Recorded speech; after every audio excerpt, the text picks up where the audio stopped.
Welcome everyone. My name is Rosanna Vitiello. I'm the Bureau Chief and co-founder at the Place Bureau. And we have the pleasure of encountering many interesting thinkers and doers in exploring the future of city making. And today we're lucky to be joined by USMAN HAQUE, the founder of Umbrellium, creative director there, who with his studio explores evolving urban environments and is one of the most inspiring people I have the pleasure to talk to very often. So thanks, Usman, for joining us. Thank you so much for the introduction. Pleasure, pleasure. So today we're going to explore wild cities. How would you define this aspect of rewilding? It's been something that has emerged over the last few years. There's many definitions of it. But what's your personal approach to it? Well, there are actually so many diverse perspectives on what rewilding is, and actually it can be quite contentious. But broadly speaking, it is about the purposeful introduction or even reintroduction of non-human species into a landscape. And by purposeful, I mean that there is this kind of intention to achieve something, which might be something to do with biodiversity or improving environmental health or what have you. Now, in the rural context, it might seem straightforward in the sense that you're just sort of bringing back plants or even species from a previous era, or you're perhaps trying to amplify what's already there. But when you think about rewilding in the city, it becomes even more complex. Not to say it's not complex in the rural areas, but in cities with all the kind of diverse and complex interactions, there's almost like there's almost a step up in complexity. Right, right. And so, why do you think now has been the moment that this has been emerging much more in cities? So after the pandemic, we know that people have especially city dwellers, right, have appreciated any patch of nature that they can get. They've had the chance to slow down and kind of start to see, life, whether that's birds, bees, trees, etc. But why is now the moment that this is coming to the fore? Well, I mean, I think it's actually been coming for a few years now, right? In the sense that I think there's a more broad recognition that's emerged over the last 15, 20 years that the environment as a whole is part of our kind of human, social, economic dimension in a way that it didn't necessarily seem to be, at least in the 20th century. Probably did much before that, but there was this period, I think, during industrialization where the environment was effectively a kind of an externality. It didn't necessarily factor in whether it was to do with the resources or whether it was to do with our effects on the environment from which we're kind of extracting the resources. So all of that, I think, started to change as we realized not just what was happening with the climate, but actually our own kind of health and well-being in conjunction with the environment and the impact on air quality, the impact on things like the kind of food we have access to, the sustainability of food sources and so on and so forth. So I think all of that had been happening in any case. I think at the same time, I kind of look quite optimistically at the way that there has been this kind of focus on making cities just more pleasant in general, and really starting to kind of move away from a very car-focused city to one that's actually about human beings enjoying the city, if you like.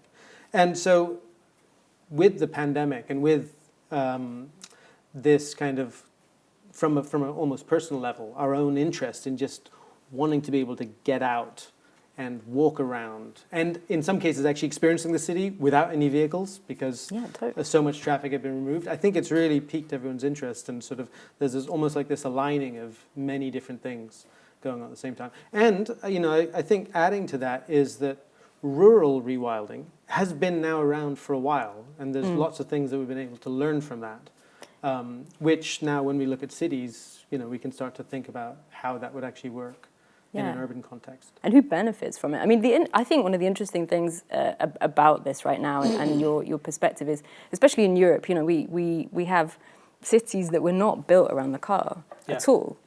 So in essence, this kind of alien has come in for the last 100 years, being the vehicle, has dominated, and all of a sudden that has, at least over the last year, we've seen a shift, and it's kind of gone again. And in a similar way, although people often look at rewilding, and we're here talking about urban innovation, which typically looks forward, there's a lot to be learnt about looking back. Yeah. right? Also in terms of indigenous cultures, which have known, let's face it, for millennia, that this symbiotic kind of Yeah. relationship is really at the heart of life, Yeah. on Earth. Yeah. So that looking back is also an interesting aspect, as you highlighted. Yeah, yeah, and I think that also, prior to, well, all of the complex things about the pandemic. Yeah.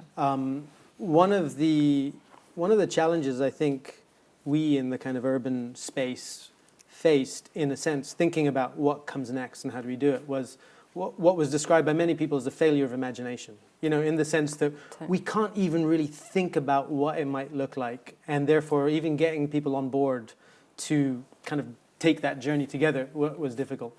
But through this kind of sudden, almost halting of what seemed like an inevitable trajectory, it's given, I think, a lot of people an opportunity to really re-examine and actually reimagine what they might actually want from cities or from their own neighborhoods or even, their own homes and their own home environment, which I think is quite an interesting phenomenon. Yeah, no, that I think is a fascinating perspective, because it's almost, for all the terrible things about the pandemic, this is potentially a positive that's come out of it. And it's almost a rapid prototyping, right, of a new urban experience, just for a moment. So if we looked at some of your previous work, you're probably best known for work that does involve technology and its application in cities, right? But also involving a lot of participatory and community-driven work, urban ecosystems. How do you see parallels with your previous work? And perhaps what you can learn from that, given that we've just looked back, now we're looking forward. Well, I suppose that, I was trained as an architect, and I for all the variety of things that I've worked on, for me, it's architecture as a discipline that I've always wanted to contribute to and kind of be part of more than anything else, I suppose. And really trying to think about architecture not just in terms of buildings and physical structure, but actually about, experience, and the way we relate to each other in our spaces, and the way we relate to our environments, and more importantly, how we, like for me, architecture is about, again, this idea of conscious purpose in interacting with an environment. Yeah. And whether that manifests in bricks in some cases or in, something like, a project like Flight Path Toronto, which I did in 2011, which is all about reimagining public transportation in the form of zip lines in the city centre of Toronto. That was a project with Natalie Jeremijenko. Yeah. This is all part, I think, of trying to think about how we, non-professionals in a sense, although perhaps as a designer I am in the professional category, but when I say we in this context, I'm talking about we humans, how we can actually sort of make decisions collectively about the kind of spaces that we live in. I also think what's interesting is this aspect of how architecture itself might be shifting, or city making might be shifting. So we've talked a bit about the philosophy of rewilding and wild cities. If we talk now a bit about some of the principles, what do you think makes for a good wild city? Is it as much about rewilding ourselves, like shifting our attitudes, as it is about rewilding the infrastructure, for instance? Yeah, so I think that what's interesting, there's multiple layers here. First of all, when it comes to cities, the notion of rewilding is perhaps not directly applicable, because the argument would be, okay, rewilding suggests that you're reintroducing something that was there before, and in the case of cities, who knows what that was, without going back thousands of years, and why does that specifically matter? And so I think, first of all, introducing this idea of wild cities becomes, it sort of triggers, I think, a different approach to it, which is not necessarily about looking backwards and almost like a kind of a conservative approach to trying to bring something back, that was wonderful in the past and is no longer, and instead about looking forward to the future and saying, well, actually, the way that we have for the last 50, 100 years designed our cities, which is kind of thinking about them almost as machines for transportation of goods and vehicles rather than kind of human experience, could be moved to something that is messy in the systemic sense, but not unmanageable, if you see what I mean. Messy in the sense that it's hard to define, it's complex, it's difficult to even specify inputs and outputs. So it's not chaotic, but it's something where no single organization or human, non-human, company authority really has a firm kind of and dictatorial grasp over everything, but instead is a system that kind of supports all of this kind of a diversity of stuff. So that's almost at the first layer, before we even get into the idea of non-human systems and so on and so forth. And I should say, I say, and a lot of people say non-humans rather than natural systems, because when you talk about natural systems, there is almost this assumption that nature is different from human beings. And actually, what's fundamental is that we don't have that distinction anymore, and that we do see each other in the same thing. But when you start to think about, even taking a green space, planting it with species perhaps that aren't already there, introducing pollinators, bees, trying to encourage bats to return, or even just to be there, or other species, whether it's rodents or even other kinds of animals, animals in the water and so on and so forth, types of birds. It gets a little bit more complex than just landscaping. There's a different conscious purpose, again, to doing something like wilding an area than there is just landscaping it, or just even trying to improve biodiversity. Because necessarily the way that different people see that space can almost be in conflict. And so, I often refer to the work of Dr. Bridget Snaith, who has shown how, for example, green spaces, through different communities, through different cultural backgrounds, people have a very different idea of what green space is, what it should be used for, who should be responsible for it, how it should be maintained or even paid for, and so on and so forth. And that's just in landscaping. When you get to wilding, the notion of wild is a complex one as well. One of the kind of examples of wilding in the city is often given is a nice, lovely wild meadow, for example, in a park, which to some people sounds great and actually looks wonderful. How nice to see this sort of this wonderful thing growing. But to other people will look at that and think, well, why is nobody taking care of it?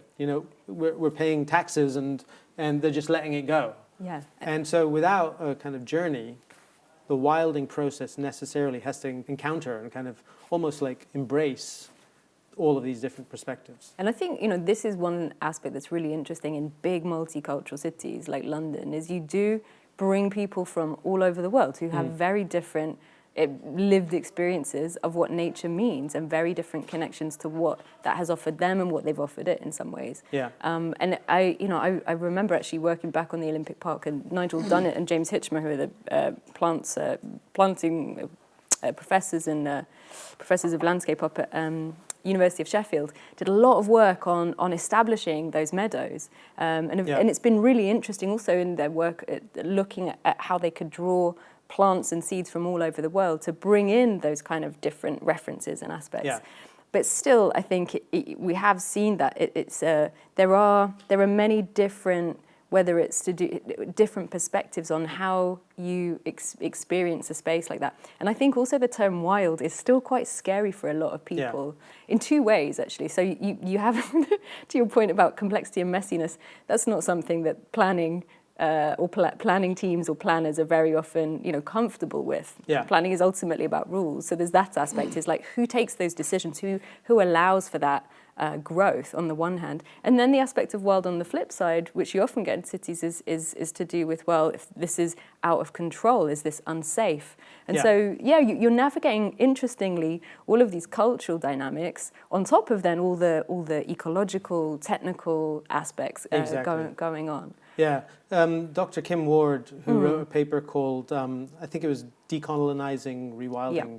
She actually talks about this idea that we humans have to become a bit more wild. It's not just about, the natural systems or the non-human systems kind of being reintroduced.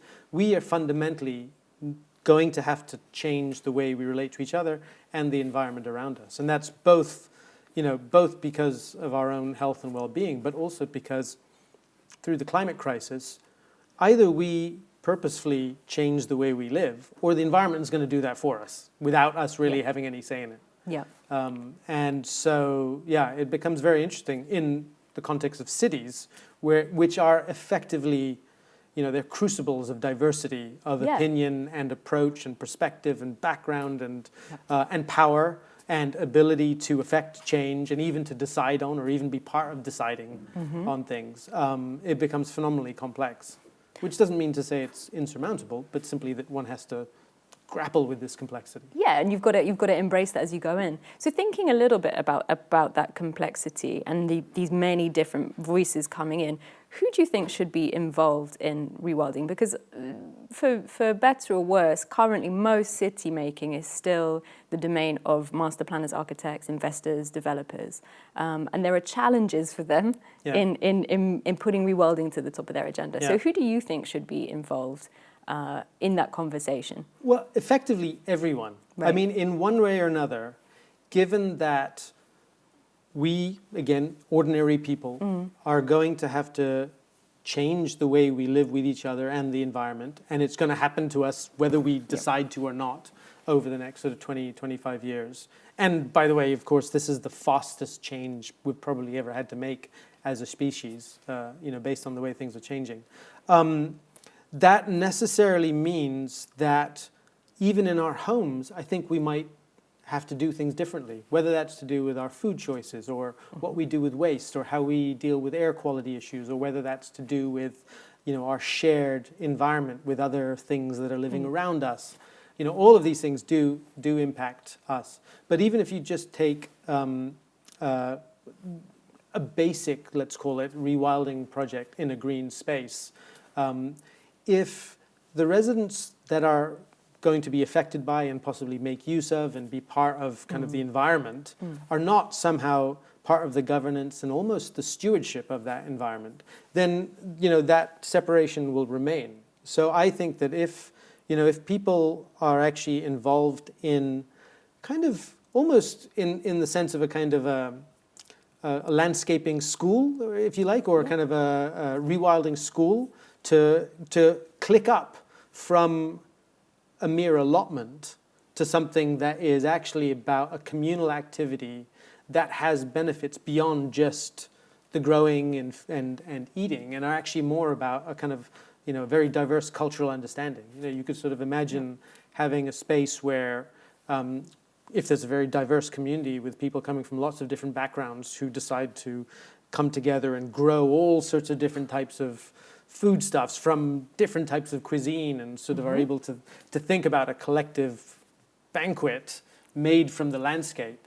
Like, I think that kind of thing, informed also by information about biodiversity and also about the whole kind of life cycle of other non-human species within this kind of environment, that I think becomes something that actually de-risks the kind of deployment of this kind of rewilding infrastructure, if you like, or the wilding infrastructure. I mean, in essence, it's true. It's a lack of knowledge on the part of some of us, let's face it, that makes it somewhat scary. It's the unknown. Whereas there are plenty of people who, and again, many from indigenous cultures, who bring a hell of a lot of knowledge that then can be imparted and shared. Yeah. And I think, this aspect of like almost grow your own city from the ground up is interesting. I mean, one thing in terms of the principles that I think you've spoken about in the past is, this is, although, community gardens, et cetera, they're fantastic. They bring amazing benefits. The question is, how do we scale that up? How do you scale something like that to city level? Yeah. Have you seen any examples of that? Or is it still too early days to... No, I don't think it's early days at all. In fact, I think the exciting thing is there's quite a lot to learn from. There are places like Barcelona, which I think has identified almost 1 million square meters of open green space and streets where they're planning to do a bunch of stuff. And I think the Guardian headline was something like bat hotels and insect palaces or something along those lines. I mean, because they're really thinking about this, not just in terms of green space, but the entire kind of holistic ecosystemic approach to that. Yeah. The other interesting one, I think, is Costa Rica, which introduced this idea of citizenship for plants and bees and trees and things like that, which sounds perhaps to some a bit of an odd thing to do or even frivolous. But what it's actually really about is, in a legal sense, ensuring that these entities, these living entities, have a chain of rights, really, and responsibilities, and all the stuff that our legal frameworks give actually to corporations and companies and things like that, and as a second factor, human beings, if you like. But they're in Costa Rica being introduced for non-humans as well, so that there's a kind of a balancing of how they're treated within the system. And that kind of, I think that sense of recognition, which is something that is essential kind of across the board in the way that, you know, equity is being demanded in cities. Yeah. In essence, this is an approach to that also. Yeah. It's a mode of shifting a power dynamic and kind of trying to level that out. Which I think is incredible. I mean, if you then talk a little bit about the practice, we've spoken about a couple of places. Is there anywhere that you've been working that you found specifically interesting? And I know you work around the world as well as in London. Well, the project I'm working on at the moment, which is Rewild London, which is it's supported by the Eden Project Network. I mean, we're trying to do something like that in London. It's all still kind of trying to be worked out, but essentially we're trying to create an exemplar of participatory urban wilding. And that means really trying to learn from all these different places, and also places, by the way, which I didn't mention, in Germany, in a couple of cities. What they're trying to do is they're actually taking plots and just leaving them. So just to see what happens if you just let them return to the wild without even really doing much at all. So we're trying to take that and add in this layer of participatory projects, really getting a community involved in stewarding as well as kind of part of the kind of the kind of governance of the system as a whole, if you like, and trying to do this for real here. And I think, you know, London is always an interesting city in that respect. I think it's been denoted the world's first national park city, right? Despite it being a capital, which is not something, one of the largest cities in Europe, or if not the largest, it's not something you necessarily associate with, but it's something that many people, when they come to London, are surprised by the amount of green space that people have, and blue as well.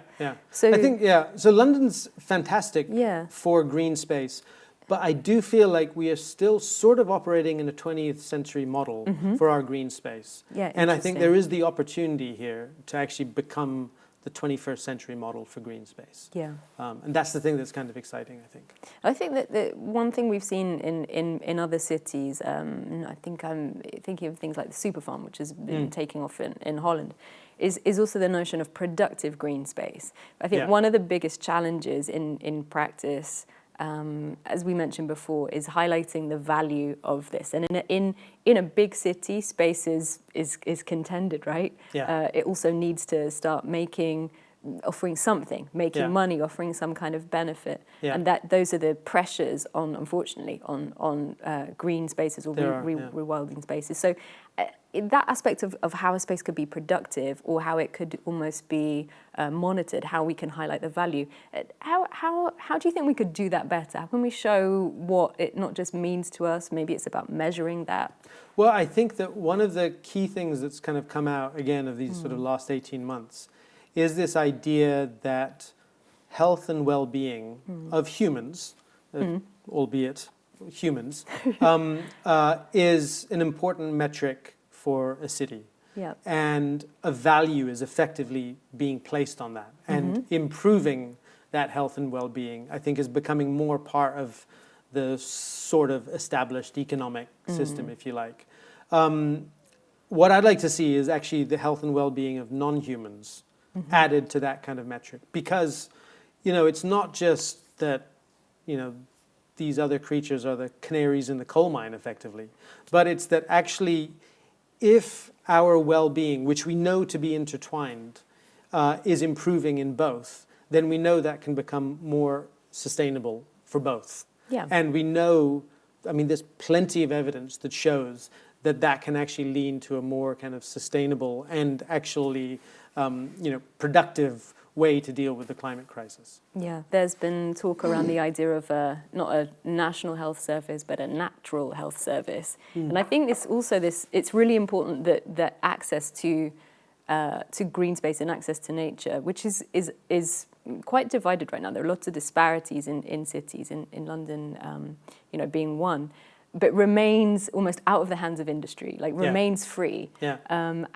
So this is another tension, right? It's like, how do we value it and make sure that it is open for everybody? Yeah. It's not taken over by industry that sure is making whatever a profit out of it, but is also stripping it back. Yeah. So I think that will be something that London is, as the commercial sort of thriving city is, will also have to find a way to shift in terms of its mindset. Yeah, I mean, I'd like to see the kind of the business model of urban developments move more towards an understanding that actually the green space, and more than the green space, the actual ecosystem within and around that green space contributes and in fact supports the value of the thing that they're traditionally are creating, which is the buildings for the people to rent or what have you. Yeah, I think the aspect of time is really interesting in this as well. If you also look at what you're investing in, so an indigenous planning notion, for instance, of 7 generations placemaking, right, which looks back. Places yourself in the centre, looks back 3 generations, looks forward 3 generations as a minimum. Yeah. Demands a lot of patience on fast-paced kind of city dwellers. And I think it would be interesting to start to think about how time works in that equation. Yeah. Also because you have seasonal shifts. Yeah. How do you think we can get people used to either slowing them down or otherwise showing them that nature is changing every day, as well as as us being part of that? Well, so it's interesting you say that, because one of the things I've been thinking about in terms of when people say, well, what can I do before I wait for some program to come and tell me what to do? I think that one of the things is almost becoming more conscious of the patterns in the environment around us, even in cities. And I think that so this was something that we were trying actually during the lockdown period. We were actually working on an air quality project, so it wasn't quite along wilding. But this idea of kind of going to a particular space that you go to, it might be your garden, or it might be a street corner that you happen to go to, somewhere outdoors, and just like for a moment once a week, just trying to become conscious of the environment, like whatever that means, whether it's the smell or whether it is the feeling of it or whether it is, the grass that's growing in the crack of the bricks or what have you, and just kind of doing that if it's on a walk, on your walk to the tube to get to work or whatever, but just like 30 seconds and doing that over the period, over even half a year, and getting to understand all these cycles that you aren't actually immediately aware of, but you become so aware of things like, the rain even, the wind, the way that the sort of mosses appear and disappear and grass appears and disappears and other things.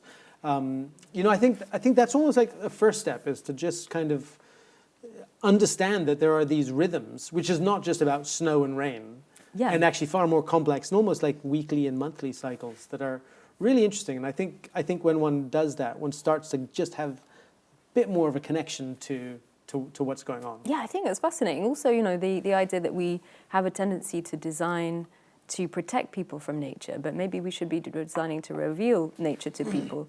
Highlighting that it's raining, it's flooding, it's snowing, it's sunny, as a reminder that that's part of the world we have to live with. And I mean, it's coming anyway. I think that's the interesting thing. It's more extreme. I think there was an article recently that just pointed out that young people growing up today are going to be exposed to, on average, 3 times as many flooding incidents, et cetera, et cetera. So, one way or another, something is coming. And I think that what's interesting for me is how we kind of intentionally do stuff. So let's think about that. How can, this aspect of intentionally doing stuff and sort of meeting this challenge, we cannot resolve this on an individual basis. We've highlighted how cooperation is super important, and it's everybody's responsibility, to be involved in this. So if you were to put out some challenges that we could take forward, and maybe we could check back into the UX season next year's World City to see how people have responded to that, what would they be?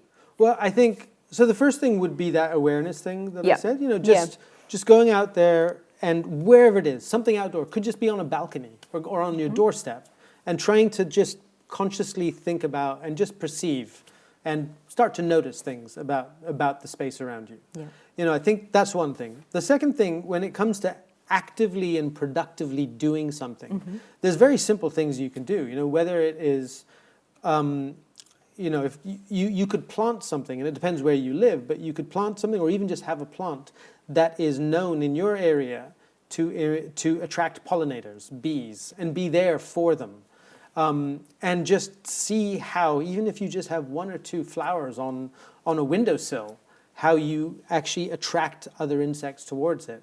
You know, that itself, in aggregate, maybe not just one flower in an entire neighborhood, but in aggregate, a number of people doing that can improve all sorts of ecosystem things going on. And, you know, if further, if you have a garden with a lawn, if you stop mowing, or at least reduce mowing, you know, that has been shown to really help in kind of encouraging biodiversity and all the kind of things that grow and live in there. Yeah, in some ways it's almost like you're encouraging the social life of all of the green spaces around you, but thinking not just about humans, but about the rest of the world. That's right. So. Yeah, and so like the third thing for me, which is more of an indicator. And by the way, I'm nowhere near being able to do this, but it seems to me that when we've kind of achieved this condition of really embracing the things around us and really kind of regarding them as our kind of flatmates, then our relationship to things like house mice, you know, the mice that are in our walls, I think will be different. I think right now most people are quite squeamish about it and probably regard it as a nuisance or a problem. But when you think about the fact that mice are living in our spaces, are breathing the same air, are eating probably very similar food, you know. And when you think about that, actually, mice are often used in science as a proxy for the human body. You know, they are going through the same thing as us. And so, although I'm not really there yet, I think that, you know, kind of checking in with yourself every 3 or 4 months and saying, how do I feel about the mice? You know, no, and I'm not ready yet. But, you know, hopefully kind of getting there. And you know, if you're already comfortable with mice, I think the bonus point is cockroaches. What next? You know, again, if you can kind of get comfortable with that kind of thing, or at least embrace the notion that they're there and they're part of our healthy environment. And you know, as a principle in general, if we're looking at this idea of empathy for the world around us and being okay with things that are not like us, whether that is, you know, another animal, whether that's another person, another system, I think that's just a good rule of thumb for the future of cities, right? So thank you, USMAN. Here's to a greener next year. Thank you, Rosanna. Thank you.